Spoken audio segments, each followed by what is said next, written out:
L'objectif du gouvernement est donc d'aboutir à une dématérialisation complète de l'état civil.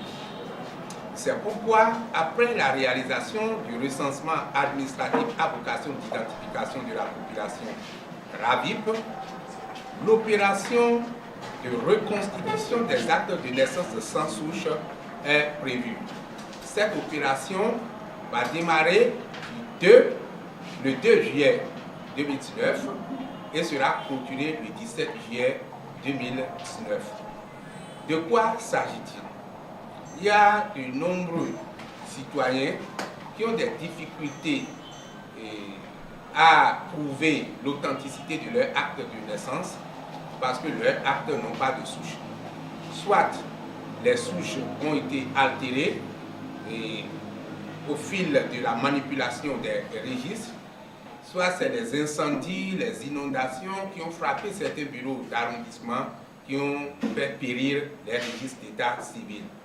Et lorsqu'on n'a pas la souche de son acte de naissance, il est difficile de prouver que l'acte est authentique. Ainsi, pour avoir la carte d'identité ou le passeport, ces citoyens sont soumis à des tracasseries monstrueuses et finalement déboursent de fortes sommes avant de faire reconstituer leur acte. Le gouvernement a pris la décision de leur faciliter la vie en mettant en place, sous la bannière de la loi dérogatoire d'inscription à l'état civil, une procédure fort simple qui consiste simplement à demander aux personnes concernées de se rendre dans n'importe quel arrondissement du pays, quel que soit leur lieu de naissance, pour déclarer leur situation en se munissant du récépissé RAVIP et d'une simple photocopie de l'acte de naissance à problème.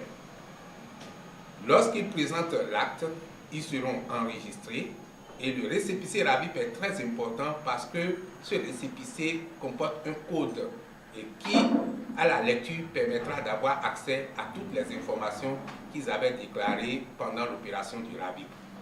Ce projet appelé projet PRAN, qui va se dérouler dans sa phase de recensement à partir du 2 juillet, est une opportunité offerte par le gouvernement aux populations concernées pour les sortir de cette difficulté. Vous savez, à l'approche des examens, de nombreux enfants sont confrontés à ce problème d'acte de naissance et découvrent que leurs actes n'ont pas de souche.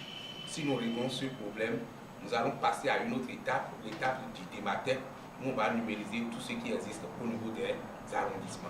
Il faut être une personne ayant un acte de naissance dont la souche a été détruite, altérée, disparue ou qui s'est révélée inexistante dans les centres d'état civil. Ou il faut être une personne ayant un jugement supplétif dont le procès verbal n'existe plus. Donc, c'est les deux catégories de personnes qui sont concernées par la nouvelle opération.